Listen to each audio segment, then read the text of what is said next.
Hey y'all, I am back for another Real Housewives review. Um, yeah, let's go ahead and get started.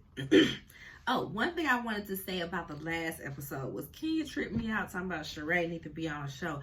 Watch me date these dumb dudes. I was in my head like, girl, you gonna be her co-star because you next in line for dating these dumb dudes. But she did address it that she be dating these dumb dudes too when she was on Candy Speak on it. She said, but she learned. She learned from dating these dumb dudes. Sheree just go ahead and picking somebody who everybody see his red flag. So she's still worse off than me, is essentially what Kenya said. And I can agree with that. So this episode picks up where the last one left off. We are still at Ross's birthday party. What is his first name? Is his first name Aaron? Because it's A, right? It's A-R, A-J-R, something like that. A-R-J, something like that. I think it's Aaron. So we're at Ross's birthday party. And Candy is kind of like, why you keep bouncing at me? And she's kind of in the aftermath of all of that with Courtney and her daggone hair. I'm just saying I don't have to clout chase. But you are, though. So Candy's kind of trying to figure out, I don't even understand what she's doing. And saying it's like, well, I met her with Sheree the other day and Don Juan in women's business. But I mean, Candy needs somebody to have her back because they do be trying to gang up on her. And it'd be like, y'all are kind of pathetic. But anywho, Sheree bringing these minions, Marlo. Oh gosh, whatever. Anywho, Don Juan was like, oh, that's why she booking all up at you, because that's Sheree's friend. We know Sheree is good for bringing a little lap dog along to the season to do her dirty work. Where she too, I'm gonna act like these fake classy chicks kill me. Sheree.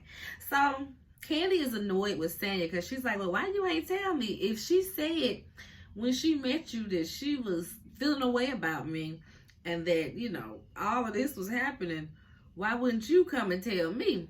Because, girl, we got a show to do. We have a show to do. Optics, baby. Optics. Same reason y'all didn't take Sheree to the side to tell her about this text message before y'all got to this party. TV, honey. TV. Then we see Marlo. She just, Marlo probably just was behind the scenes egging everybody. Oh, you feel hot about Candy? Oh, you have to tell her how you feel. You heard what? Oh, you have to tell Sheree. You just can't. You gotta tell her. I'm sure that was Marlo's role behind the scenes, just making sure the conflict gets started. And she's sitting back talking, oh my goodness, I'm the only one behaving tonight. Therapy works. Yeah, girl. Sure, Jan. Next, we see this daggone fool Martell, y'all. He's so exhausting. He has his phone or whatever, takes it over to Kenya. It's like, oh, I guess I did DM you. You guess you did DM her.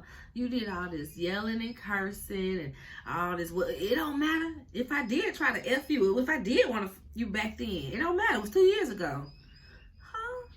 Yeah, no. Kenya said, what did you say to this black queen standing in front of you? Did you just curse at me? What did you say to this black queen standing in front of you? Kenya is so extra, y'all. She is so extra. Kenya is so extra in that moment. But the things that she said, she was right. She goes on and she's like, you're a piece of shit. Once a cheater, always a cheater. And Martell, he has no problems bucking up and yelling at women and just going toe to toe, being a drama queen. Like, he was made for reality TV. It's just, we wish it wouldn't be towards women. Like, I'm going to leave it there. But she said he is exhibiting the same behavior as Bob. And they flipped back. Bob really thought that it was funny to pick fun at Sheree and how he tried to kill her a few times. Have I ever choked you? Yeah, you did. Oh, well, I must not choked you hard enough if you're still here. Then there was another time, I don't think they even played this time, but this is the one that always sticks out in my head. There was another time where he was like, yeah, one day we were driving and she was asleep, like they was on a road trip, whatever, and she was sleeping in the passenger side and she didn't have her seatbelt on. I just wanted to, go real fast so I can slam on the brakes and she fly out the window. Huh? What? So yeah, Sheree picked these really ridiculous men, and the fact that she don't be seeing it is ridiculous until the 11th hour is just sad at her big age. So next we see the Pittmans, y'all, with their beautiful selves. Ralph ain't about nothing, and Drew be corny for the most part on this show, but they look good. They look good. We ain't gonna lie on them now. So Ralph and their little girl Anaya is home, and they're getting some flower arrangements together. Drew and the boys walk in. They just got back from her dad's. Or should I say they just got back from visiting her dad from out of town. I think she's from Chicago. So probably just coming from Chicago. So we find out her dad has Alzheimer's and he's been declining. She said like when last time she saw him, he was walking. Now he's in a wheelchair. So sometimes he recognized her, but most time he doesn't. But she played him one of her songs, and y'all, his reaction was just so genuinely like, what, huh? And you could tell that he kind of came back to in a moment, like their voice, like him singing with his baby came right back to him, and it was just beautiful because Drew does have a beautiful voice. So next we see Drew talking about, her music career and, lack thereof, how she never was really able to pop. She was in a group. She was the Beyonce of the group. She was signed to Slip and Slide. Just all of these things where it's like, oh, we had no idea. All we know is Drew Sidora popped up on the game playing herself. And everybody was like, who is Drew Sidora? What you mean you playing yourself? Who are you? Like, that's what I remember of Drew Sidora. That was the introduction. And then I remember when Malik made the joke about, Drew Sidora, the black chick from White Chicks. And I had to go back and watch White Chicks like, wait, Drew Sidora was in White Chicks? And she was the wife's friend. She sure was the wife's friend when I did go back and look at it. So that's really all I knew of Drew Sidora. I didn't quite understand that she was an actual artist. That's why I was like, is she an artist? She playing an artist? She an artist trying to break in the industry? Who is this Drew Sidora that's playing herself? So by the time she got here, I could see that she has a good voice, could pop, and we shall see what good old Drew do. So next we find out that her and Ralph are in the studio, y'all. They've been writing and producing all of the things, and the production is like, oh, are you guys in a good place? Drew basically said, yeah, because we're avoiding all of our issues and solely focusing on the music. Okay, we didn't solve anything, but we are both in our happy places with music. So music together, happy. Home, meh. Studio, yeah. No, we didn't solve anything in our relationship, guys. We're just distracted with the music. Okay? Yeah.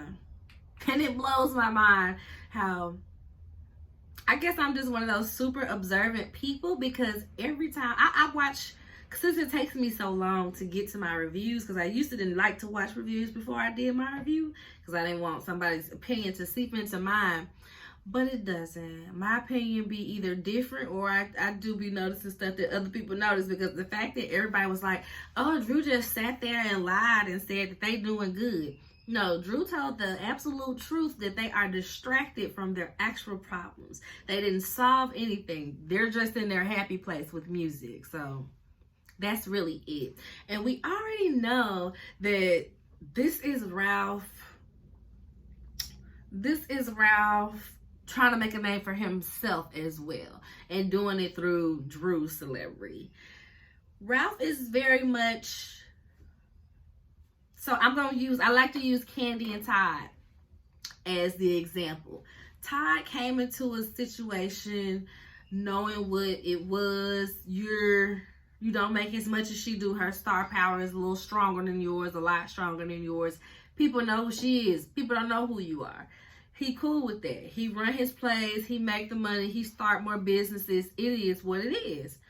I'm not sure of what Ralph and Drew's dynamic was. Well, they couldn't have been married too long, so yeah, it had to be the same situation because they ain't been married all that long. I feel like she was on the game before she married Ralph, so she was a whole celebrity.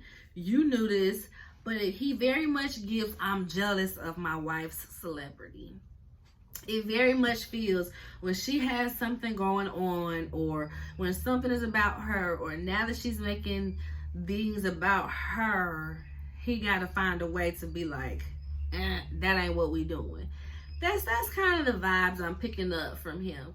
And even with this music stuff, he wove himself into it. Like, this don't happen till later on, but the fact that when they in the studio and he's like, the guy's like, yeah, airdrop me the song so that, you know, I can hear it. Ralph says, oh, you got a keyboard? I can play it for you right here. Not we can perform it for you. I can play it right. Hey, yeah. This ain't about you, homeboy. Ralph's trying to get his name out there as a producer, honey. Ralph is trying to get his next come up off of Drew before he divorced her. You can see it playing out.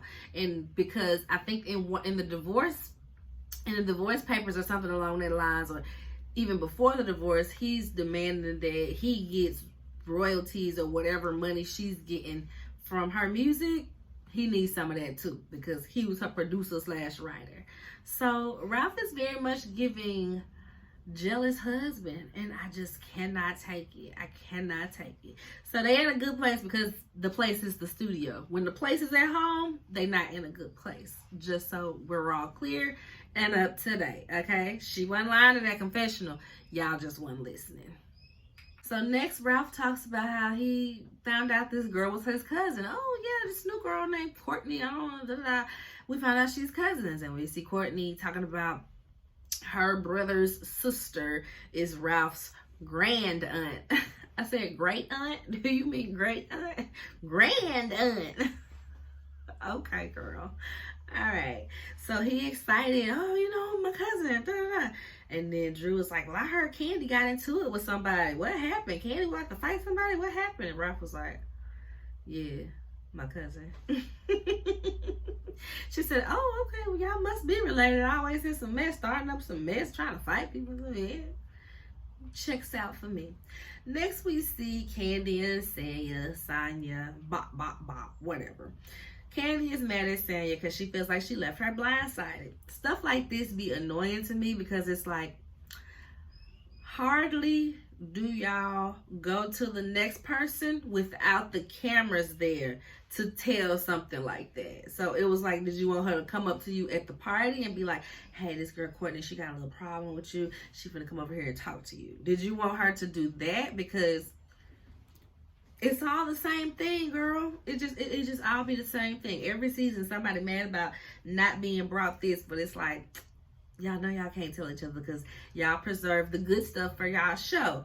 And that's what I can appreciate about Real Housewives of Atlanta. You know, even though they always try to make it this thing, well, you should have told me, you should have told me. They wait for the cameras. It might seem petty. It might seem, you know, fake. But y'all have a TV show. And y'all's checks and y'all's ratings and all of these things depend on how big of a splash you make on this show every week for people to tune in, for people to tweet it, for your names to be trending on Twitter. You know what I mean? You have to make that splash. So yeah, if it's not something like details of your divorce, yeah, we're going to confront you on the camera about it. We're going to ask on the camera about it. If it ain't nothing deeply personal that may hurt you to your soul, but even then, they do it on the cameras. They just don't do it in front of everybody. You know what I mean? So it's like, yeah, girl, it's gonna be on camera. Why she had to wait for the camera? Because this is the show, and y'all respect the show, and that's why we like y'all of A Love and Marriage Huntsville, because they will just put everything out on Twitter, on social media as it's happening, as if the cameras weren't there to film a show that they're supposed to be making people want to tune into. If I see y'all fight on Instagram, what I need to watch the show for? I seen the whole thing on Instagram. I know I'm only gonna get clips of it on there, so okay. But that's what I can appreciate about Real Housewives of Atlanta. So she's mad at Sonya regardless. And it's about the ghetto stuff. So apparently, some restaurant that they all go to or somebody owns, they didn't really go into specifics about the restaurant. But maybe Courtney saw her at the restaurant or something. But she does a post. Kandi does a post for the restaurant. And Courtney says the next week, the crowd was ghetto. And Kandi is like, so when she called me ghetto, was you taking up for me? Was you standing up for me? And she was just like, yeah. I told her that, you're my friend and this, that, and the third. But when they flash back to the scene, which, could very well be editing, they don't see, they show Sanya laughing. Sanya cracking up at what's going on. Y'all crazy. Oh my God. No, that's my girl. Stop it. That's the most that Sanya did. And when the first episode aired, the most that she did in that one, which tripped me out, she was like, no, Candy's my girl. Candy's my girl. We dropping one of them reels this week, actually. You had to follow that up with that. Like, okay, Sanya. Like Kandi said, these fake classy bitches kill me. So next was just like a little quick scene. Wasn't too much going on there. But Kenya and her friend Akila, she's a football wife, I think they said. And they brought their little girls out and they're playing tennis. And it's just so cute, y'all.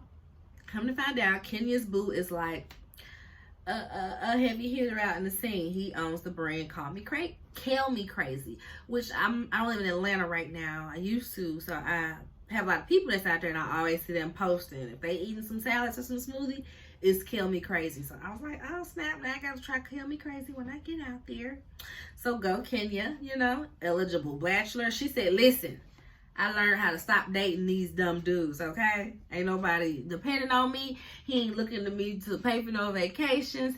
He ain't mad because, this, that, and the third. Like I said, I don't think Kenya can really be with, it ain't too many black men out there that's going to be okay with Kenya in that she was such a celebrity that, she, like Matt happened. She posted a Throwback Thursday picture when she was in a Jay-Z video and he mad. And yeah, Matt was childish and immature, but a lot of men would have been feeling the way about that. Like, because the notion is, you was that close up on Jay-Z, what was you out there doing? Did y'all date? Did y'all smash? Did y'all go out on a date? Like, men are going to have that notion with it. But Kill Me Crazy probably like, who? Oh, okay, Jay-Z. Oh, okay, cool. They still talking to? Oh, okay, cool. Yeah, we should go to a concert. It don't matter. The toxic masculinity, I ain't gonna say it ain't there with others, but it's different. It's different. So next we see Sheree and Sanya, and they're having this conversation about Kenya. But first, Sheree was talking about being a grandma. I think Nene's did it first, right? Grandma, grandma. So she's a grandma, and it cracked me up because I remember when I first saw the pictures online.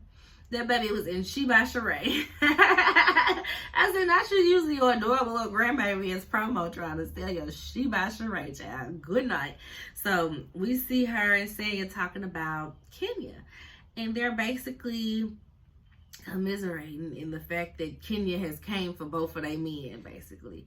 And they were like, oh, she needs to stop labeling black men as aggressive. And she's targeting black men and da-da-da-da-da. And I'm like, the black men that she's calling out were black men that were being aggressive in that moment. Now, granted, Kenya, she likes to put 20 on 10, okay? She likes to slam her big joker down on moments where it's like, girl, that was so uncalled for. That was so uncalled for. And the way she did with Ross, it was a little extra, but he was being aggressive. Because if Kenya had any self-respecting man sitting next to her when Ross stood up, don't you talk to my mom, don't fuck my mom. They would have been like, hey, yo, bro, calm down. I feel you, but calm down. So, yeah, he was being a bit aggressive. Now, she was in no danger. I don't think Ross would have came across the table and did or even said much more to her. He just was, this the first year. It was the first year husband thing. Like, you got to realize, like, oh, the wives is going to be at each other's throats, and I have to learn how to sit back and not react to somebody saying some wild stuff about my spouse. So a learning curve on that. But she wasn't in no danger. But he was being a smidge aggressive. Martell was absolutely being aggressive. Martell, I feel like Martell would have got to the point of Kenya head if she got too close to him. So like, yeah. Martell was absolutely being aggressive. Kenya was not being extra. Yeah, he was absolutely exhibiting the same things like Bob was. Crazy. So we go back to Kenya and Akilah at this point, and she's telling Akilah about Sheree and Martell. And she's like, what? She's digmatized? At her big age? At her big age, y'all. Next we see, were they at the candy factory? It looked like they was at the candy factory, right? Drew and Ralph doing music. Yeah, Candy told us we need to come in here and, have a session. So this is what I'm saying. He went to go grab the keyboard. But at the same time, I will say Drew's voice is just so pretty and so pure. I hate that the song has all this auto-tune and effects on it because she sounds so much better live in that studio, to where it's like, why would you even put on it? Why would you have her sing like that? That's why he was like, yeah, an acoustic version is, because baby, the vocals, you don't need all those beats on it. Sorry, Ralph. You don't need all those beats on it. The vocals, they are there, honey. She sounds much better singing it live than the track. So, there's that. So, yeah, this next scene was hilarious to me because the fact that they was like the She by Sheree distribution center. I'm like, there is no way that all of this is Sheree stuff. This is Sheree's what ghost warehouse. You know how they got the ghost kitchen where you can come in and have your stuff set up for a couple of days, or your stuff go through there when people got a package orders that get delivered. So this is Sheree's ghost kitchen / ghost warehouse, y'all. And the ladies in there, and you can tell by the ladies in there, they don't have on She by Sheree. They have on some other people's logos. So that's how you know this ain't her distribution center. This is where her items are distributed from, right? So they're talking about, she's like, oh, this is what blew me. Oh, why is this so wrinkled? Oh, this is wrinkled. We can't send it out like that. Girl, the pictures on your website was wrinkled. You wasn't worried about steaming them for your website, so what you worried about steaming them for they go out for? Is that an extra fee? Yes. Oh, girl, y'all killing me. No, I ain't gonna pay for all of that. They're just gonna have to get this little wrinkled shirt. Yeah, girl, they're gonna have to get this little wrinkled shirt from your ghost warehouse, okay? Please stop playing in our faces talking about some 273 orders that day. And how long were you holding them orders for them to come do this taping in your distribution center? That's what I want to know. How long them orders have been sitting there? Where they been waiting to get fulfilled for the past month? For you to be able to say that it's 273 orders and not lie about it? Inquiring minds would love to know. Love to know. Anyway, Kenya comes and they have the discussion about Martell. Kenya's like, regardless of if you feel like I'm messy, yeah, it was messy. We got to bring stuff to the show. Kenya is the queen of let me make a splash. So the fact that people be surprised when she does anything is wild to me. Just fuss her or something, but don't be surprised. So they're having this whole conversation and Kenya is just like, but regardless of me being messy, he should never talk to women like that. Like, that is unacceptable, Sheree. That is unacceptable. And it is. She ain't lying. She said, bros before hoes. Sheree said, shouldn't it be hoes? She said, no, I'm the bro. He the hoe. He the hoe. Bros before hoes, Sheree. She just said chicks before dicks, Chicks before dicks, okay? And in this last scene, we see Candy and Todd at Blaze. They sitting there, trying out some food and stuff, right? And then Melvin walks in with his arm in a sling. And if you don't remember Melvin, y'all, we first saw Melvin, maybe Candy's like 3rd or 4th season, way back in the day when Riley was still like a little kid. Melvin had came to stay with her. And we saw him, I feel like once before, and then they really kind of showcased him when Phaedra was going through the divorce, and she didn't want to take the kids to the jail facility to see Apollo. She didn't want to take them for no visitations. And Candy, which was really dumb, Candy was like, yeah, well, this is my cousin Melvin. He's like my son, and he had a parent that grew up in the system, and we, you know, wanted to make sure he still knew that parent, so we took him to visit and that. And Phaedra was like, and have you been in trouble with the system? He's like, yeah, I've been arrested a few times. Phaedra was like, yeah, my kid's not going to visit him in no jail and thinking that jail is okay and jail is just summer school, we can come visit you. No. They need to just understand the consequences of jail, and that we just ain't gonna be kicking it in the jailhouse visitation rooms for the rest of our lives because everybody want to go do some stints in jail. We not. So that was when we first met Melvin, y'all. And then we met Melvin with Candy and the gang, which I am sad that got canceled. It truly deserves another season. I hope like WeTV or somebody picks it up so that we can still see Candy and the gang on another station. I feel like WeTV is the one that get all of the etc. reality shows. You know what I mean? So I hope she's shopping it around because we want to catch up on Candy and the gang, girl. So Melvin was the head cook for OLG and Candy and the gang. So I guess she moved him on over to Blaze. So in the news, we found out, you know, last year, whenever that was, that Melvin had got shot by another employee at the spot. So when we see Melvin come in with this thing on his arm, everybody like, I'm sure everybody at home like, so is this the injury from the thing? Is this it? Okay. We're just gonna act like it's not. Okay. But anyway, y'all, right before he had got there, Todd was getting on my nerves because he's like, yeah, I want to open another restaurant. We're going to open up another restaurant. And she's like, why are you want to open up so many restaurants? And he's like, cause I've made the most money I've ever made from restaurants. But you don't care about your restaurants. Like, you can't just be throwing up restaurants because you know people going to support and you're going to make money. No, you have to put the time and attention into them. You need to be able to, you know, have security so your employees ain't getting shot. You need to be able to have generators so you don't just go without power for the day because the block, you know, whatever is happening. You need to pay closer attention to your restaurants. I think them restaurants be having like C ratings all the time, whether it's a Google review, whether it's whatever. It's always got a slightly below average rating. How about you work on getting those to above average ratings before you go open another restaurant? See, that's my problem with Todd. I don't want to be one of those people, but in that sense, that's where Todd is an opportunist in the worst way. You just want to put up a restaurant because they make money, but you don't want to tend to it. That's not okay. And then people be like, well, Candy do this and Candy do this and da-da-da. Yeah, but Candy be passionate about the things that she do, even if it's a lie. Candy did bedroom Candy because she was having a sex late night show that she had sex talk. We talking about this, we talking about that. People asking me for recommendations for toys. I'm going to create my own line. Duh, that makes sense.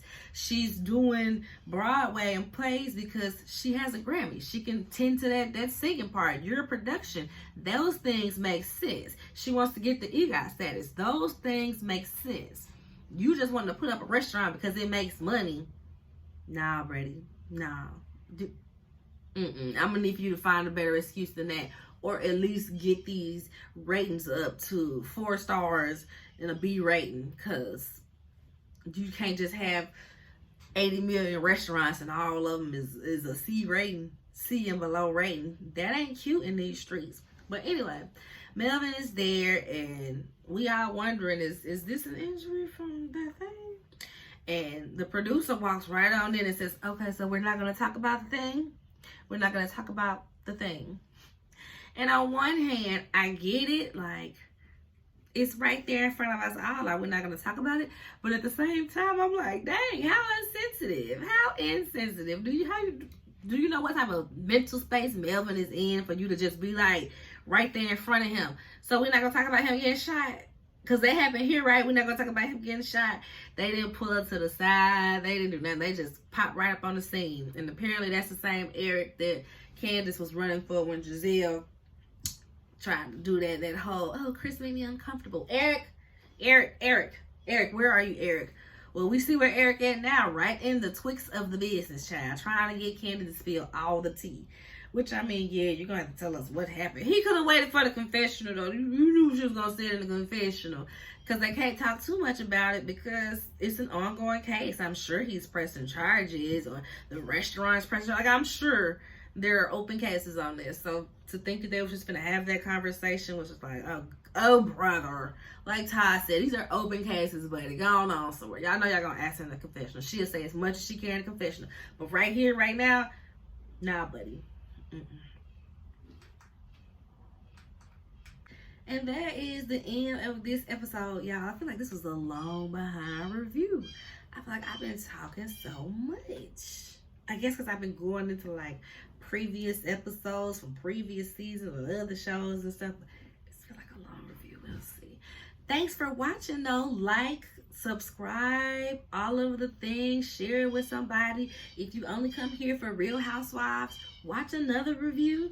Watch my show, Hood Health Report, y'all. If you haven't really paid no attention to that playlist, just a quick little blurb.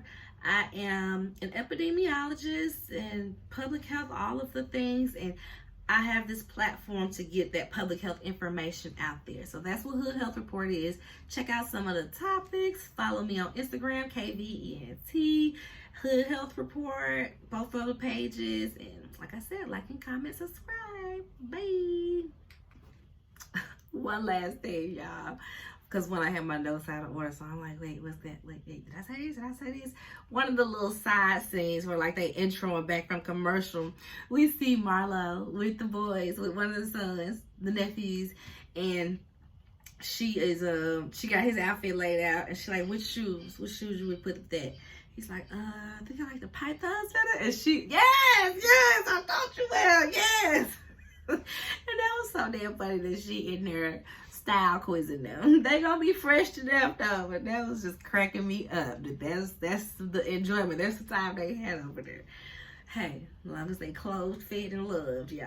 But again, bye, like, comment, subscribe, y'all.